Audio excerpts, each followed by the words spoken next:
Plaisir pour moi de vous présenter ces grands rendez-vous d'actualité sur Congo France Télévision. Madame, Messieurs, bienvenue à la une. Les attaques ont été signalées ce lundi.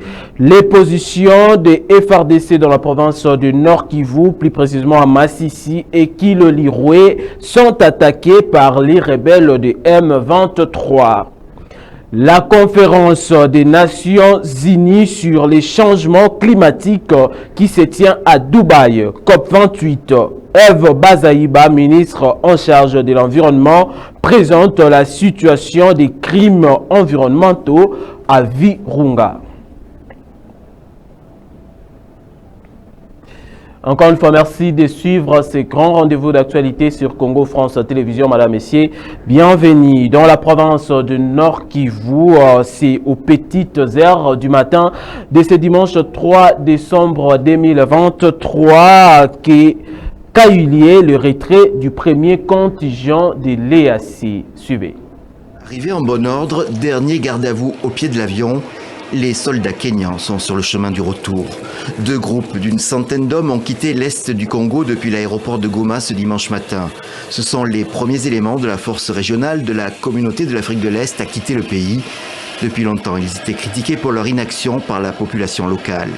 Beaucoup d'experts avaient démontré l'inefficacité de cette force régionale. Or, cette force était venue pour soutenir nos FARDC. Malheureusement, cette force, il n'avait rien fait pour que cette guerre puisse prendre fin, jusqu'au point où la jeunesse s'était décidée de prendre les armes.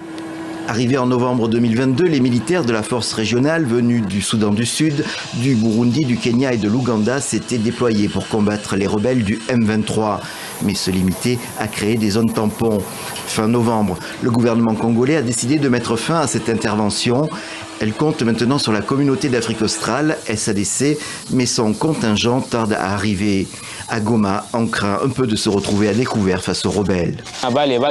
Ces gens disaient qu'ils assuraient notre sécurité pour empêcher que le M23 arrive à Goma. Nous nous inquiétons de leur départ. Un jour, on peut se réveiller et se retrouver encerclés. C'est pour cela que je souhaite que le gouvernement prenne ses responsabilités et garantisse notre sécurité en attendant que les militaires de la SADC arrivent. Outre les forces d'Afrique de l'Est, une mission de l'ONU, la MONUSCO, est présente depuis 1999, mais est également accusée d'inefficacité. Le gouvernement a demandé son départ à partir de janvier 2024. Je l'ai annoncé dans les sommaires, la situation sécuritaire à l'est du pays. Les attaques ont été signalées ce lundi aux environs des 4 heures du matin sur l'axe Kilolirwe vers Kabati-Kingi sur l'opposition des FARDC par les rebelles des M23 foncés jusque sur les collines des Kagoma dans les villages de Maélé au nord Kivu, au nord des Saké plutôt. Les détonations en armes lourdes et légères sont été entendues jusqu'à présent. Les populations des Maélé vident précipitamment les milliers prenant pour la plupart la direction des Saké. Et c'est le début du retrait de la force de l'EAC dans la province du Nord Kivu. C'est dimanche, une décision qui satisfait la société civile de la province.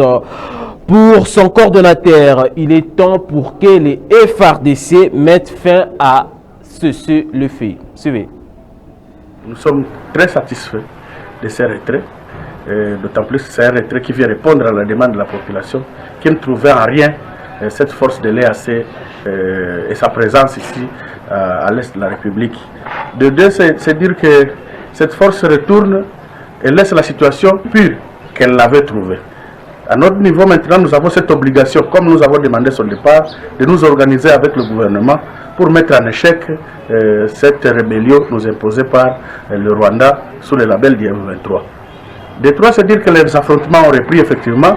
Les terroristes du M23 voudraient qu'ils récupèrent les zones qu'ils occupaient avant l'arrivée de la force.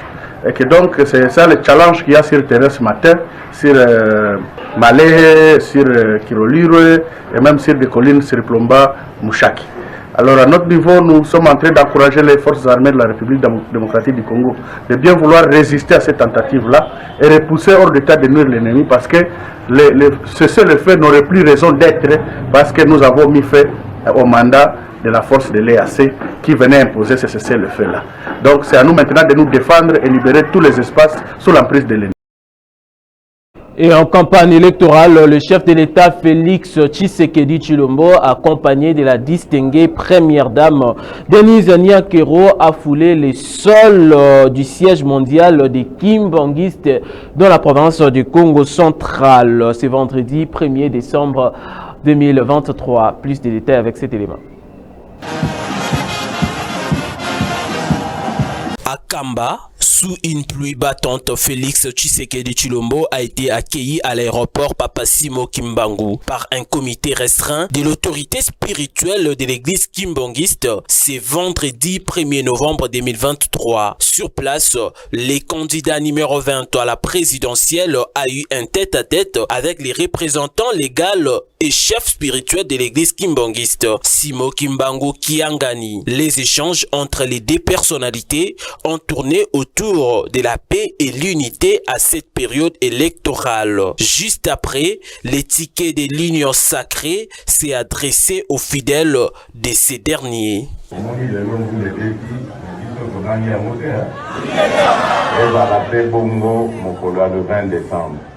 On a lobby na bino banguna ya Congo batelemi bazali ko s'activer makasi po ba bebisa likambo yo ba congolais balingi basala le 20 décembre. Et sengeli to telemela bango ba mesana ko banga peuple ba kosa kabiso neti siko bazo kosa biso bazape na ba candidat na bango kate na biso ba 26 candidats. Les chefs de l'État congolais leur demandent de faire un choix judiciaire en votant ultime pour lui afin de lui permettre de parachever l'œuvre de construction du pays déjà amorcée et consolider les acquis, notamment santé universelle et les programmes de développement local de 145 territoires. Toujours dans le même chapitre, Christian Mukendi, candidat à la députation nationale dans la circonscription de Lukunga, au numéro 500, a lancé les activités de sa campagne électorale le week-end dernier dans la commune d'Engaliema. Plus de détails avec Gélil Lingele. Lancée depuis le 20 novembre dernier, la campagne électorale en République démocratique du Congo en général et à Kinshasa en particulier. Cette course qui consiste pour le candidat tant présidentiel que législative à faire face aux électeurs. Pour Chris Mukendi, candidat aux législatives du 20 décembre 2028, portant le numéro 500 de la Lukunga, qui a débuté ses actions de campagne le week-end dernier au terrain météo dans la commune de Ngaliema. Militants et militantes, tous munis de leur billet de 500 francs congolais qui représentent le numéro du dernier député attendu au Palais du Peuple pour la législative 2023-2028. Ayant beaucoup à offrir, Chris Mukendi s'est adressé à sa base, venue de différents coins et recoins de la Lukunga. Député Togotaki à la Lukunga batenda na Assemblée nationale batenda kosala nini kolala. Kosala ba la Lukunga bazelaki basali la bango basali yango te. Bakendaki kaka pona ba intérêt na bango moko, ba intérêt ya babota na bango kasi babundi pona Lukunga te. Na yango lelo toye pa na bino otosenga na bino kopesa biso chance ya kokende kolobela bino. Préparé depuis plusieurs années déjà pour ce challenge, le candidat Chris Mukendi dit d'être prêt à toute éventualité. La population a très bien reçu le message et les images parlent d'elles-mêmes. Et je crois que le 20 décembre 2023, cette confiance qu'ils nous ont montrée aujourd'hui sera matérialisée à travers les urnes. La Constitution est claire. Les missions du député sont fixées par la Constitution. C'est légiférer et contrôler le gouvernement et c'est ce que je ferai. Je n'inventerai pas la roue. Il n'y a pas de nouveauté à apporter. Il faut simplement appliquer ce qui existe. Donc j'appliquerai ce qui existe, mais particulièrement nous allons travailler dans le sens d'améliorer notre environnement parce que Kinshasa mérite mieux, Kinshasa mérite d'être une capitale propre. La journée du lancement du campagne du natif de Lukunga, Papa 500, s'est clôturée par quelques pas de danse pour déjà célébrer la lourde tâche que va exercer Chris Mukindi au Parlement. Quitte Kinshasa pour se rendre dans la province de Kasaï centrale. Les élections approchent et la population doit savoir comment utiliser des dispositifs électroniques des votes. A obéi à cet exercice, la Commission électorale nationale indépendante lance la campagne de sensibilisation de la population sur l'utilisation des DEV. Suivez. Cette activité d'initiation de la population au dispositif électronique de vote est organisée par la Commission électorale nationale indépendante en partenariat avec le Conseil régional des organisations non gouvernementales à travers les consortiums CEPAS et Bouteli et INADES avec le financement de l'Union européenne. Le chargé de la logistique CENI Kasaï Central explique comment s'est déroulée cette activité. Bon, ici, précisément, nous sommes venus pour sensibiliser la population comment voter sur la machine à voter. Nous avons amené les DEV sur place, le bulletin de vote, et chacun passe, on lui donne un bulletin de vote, il passe à la machine dans l'isoloir et il opère son vote de manière secrète. Au nom du Grand Kasaï, M. Yves Mbala a devant la presse précisé le pourquoi de l'organisation de ces séances de sensibilisation. C'est ça, c'est notre devoir de sensibiliser la population et particulièrement la population kassaïenne. Nous sommes implantés ici et nous avons obligation à ce que le dispositif qui est mis en place pour les élections transparentes soit vraiment effectif. Nous avons ainsi intérêt à faire ce travail, d'autant plus que nous sommes en train de promouvoir le vote utile. Et c'est le moment pour nous d'en parler à l'ensemble de la communauté kassaïenne et particulièrement la population de la ville de Kananga. Aujourd'hui, nous sommes à Katoka, c'est ça vraiment notre rôle. Ayant passé à l'essai de ces dispositifs électroniques de vote, quelques personnes trouvent facile à l'utilisation. Très bien. Vous pensez que nous sommes à la deuxième expérience. La première, c'était en 2018. Et aujourd'hui, on est là en train de voir comment ça se passe ici chez nous, à la commune de Katoka. Pas du tout, il n'y a pas de difficultés. Oui, sans problème.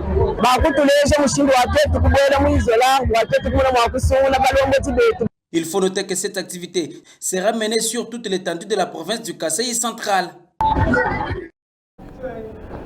Parmi les actualités de ce lundi, c'est aussi les communiqués de la Commission électorale nationale indépendante. La CENI a rappelé l'opinion publique que conformément à sa décision numéro 44 /CENI/AP 2023 du 26 novembre 2023 portant publication du calendrier du processus électoral relatif aux élections législatives provinciales, urbaines, municipales et locales. La campagne électorale pour l'élection des conseillers communaux commence ce lundi 4 décembre 2023 uniquement au chef-lieu des provinces et dans les 24 communes de la ville-province de Kinshasa, et ça va se terminer le lundi 18 décembre 2023 à minuit heure locale.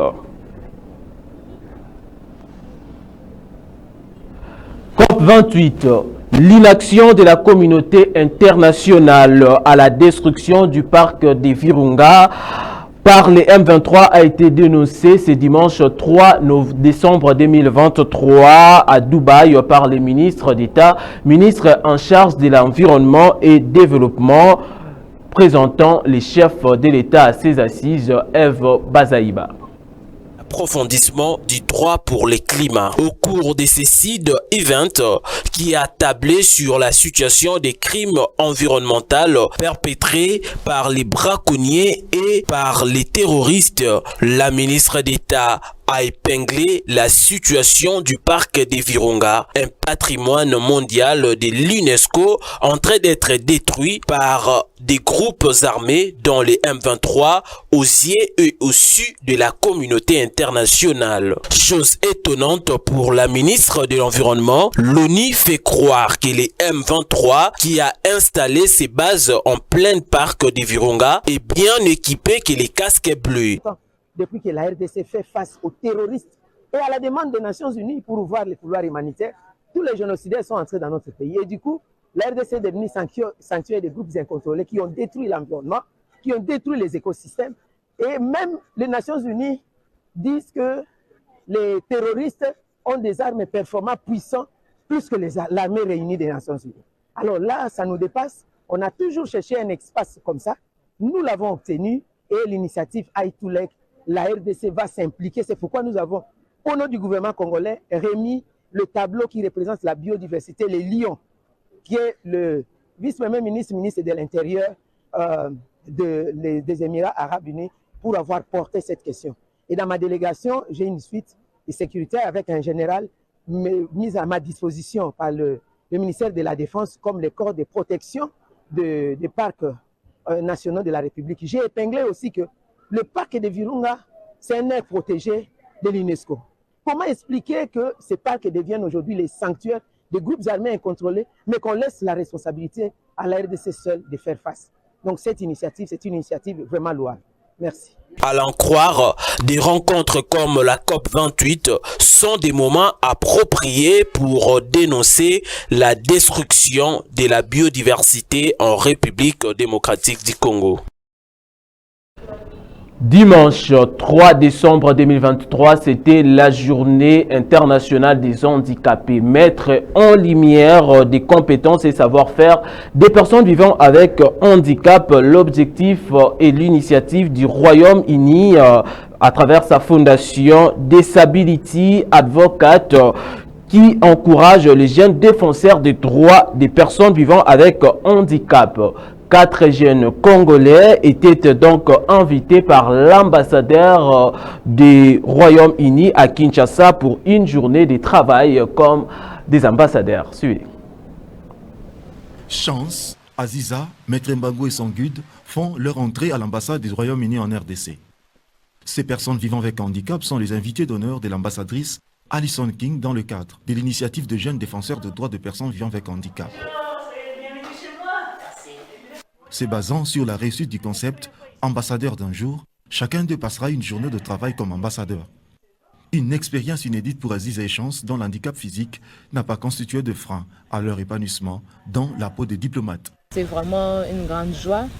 Ça prouve que l'ambassade de Grande-Bretagne considère les personnes vivant avec handicap. Et en venant ici avec les différents échanges que nous avons eus avec les différentes personnes qui ont eu à défiler le matin.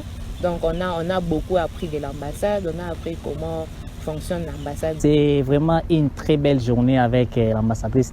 Nous, les personnes avec handicap, nous demandons vraiment aux différents services de tenir vraiment compte en nous des personnes avec handicap, de nous considérer comme nous-mêmes, nous sommes en train de nous considérer personnellement. Cette journée, en compagnie de jeunes, a permis à la diplomate britannique de mieux comprendre les obstacles rencontrés par cette catégorie de personnes déterminées à participer à la société sur pied d'égalité.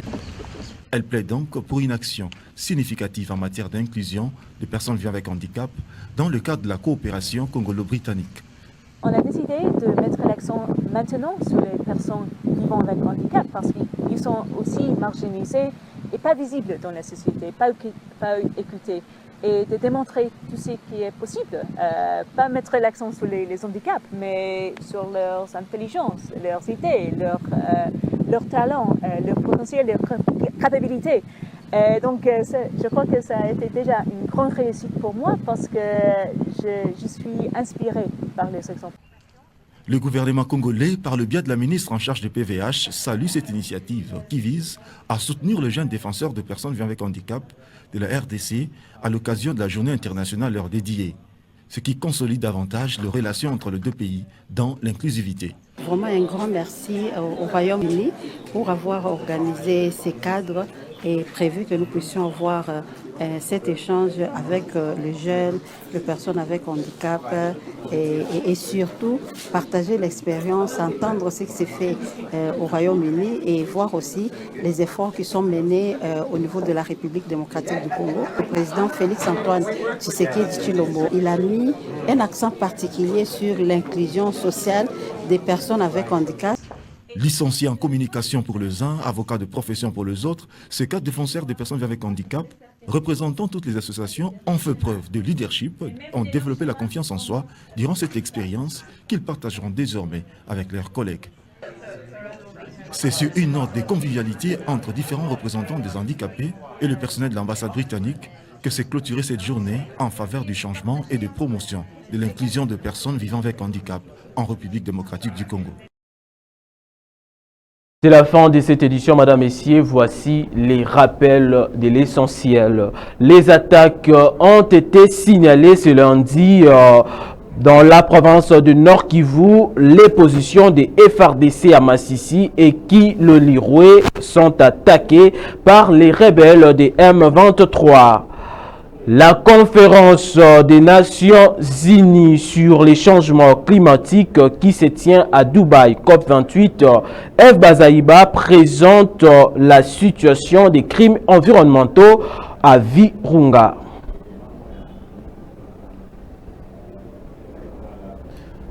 C'est ici que nous bouclons pratiquement cette session d'information, Madame, Messieurs. Merci de l'avoir suivi. Vous étiez nombreux à nous suivre sur Congo France Télévision, partout dans la République démocratique du Congo et pourquoi pas en France, pourquoi pas en Belgique.